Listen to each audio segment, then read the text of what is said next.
waiting for the famous brown envelope. It's not about ruling with an iron fist or looking for revenge when you feel hurt in your honor. A large part of the missionary activity of Paul was down there in the dungeon. It was done there in the darkness and anonymity of a prison cell. Actually, and very few of us realize that many of the letters of St. Paul were written during his. You will stretch out your hands, and others will dress you, as we will do today, and take you where you do not want to go. That is precisely what will happen today. That is truly what serving the Lord is all about being in his hands and being his hands and feet, and let him decide over my life and future. To be a prisoner for Christ, as Paul said, to be in the chains of Christ.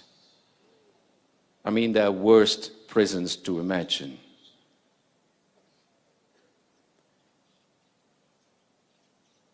Maybe we even have to reflect a bit more on that being a prisoner of Christ.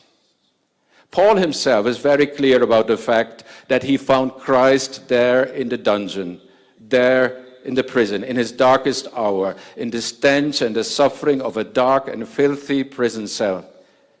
It was there that he was able to identify with the sufferings of Christ. More than at the table of the powerful or at the golf club, he was able to find Christ, the King of Kings, of Lords and Lords, in the darkness of a prison cell.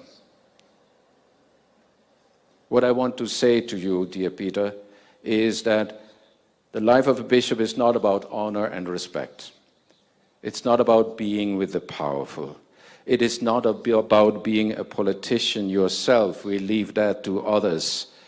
It is not about being proud or fixed on money, waiting for the famous brown envelope.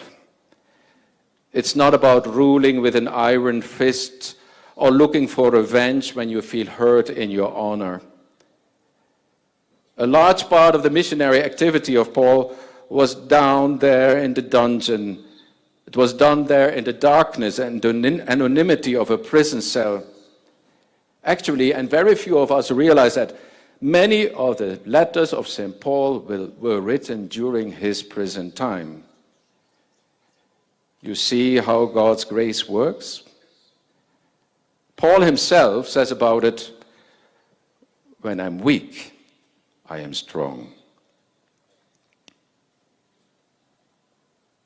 Dear Father Peter, God, through his church, has chosen you to become a bishop. And today, you will be made into the Bishop of Embu. But always keep in mind that you are not the bishop for a particular group of people, so to say, one tribe or a particular mountain or a particular class or a particular conviction. When made a bishop, you're always bishop of the universal church. Today you are in Embu. Tomorrow you could be sent far away from here. Today it's Mount Kenya. Tomorrow it could be Mount Elgin.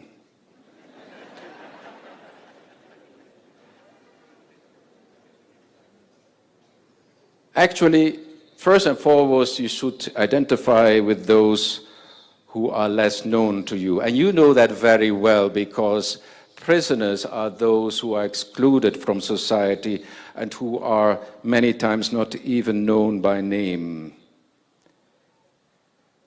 Speak with those who do not speak your language, who do not have your culture, who are not your class of people.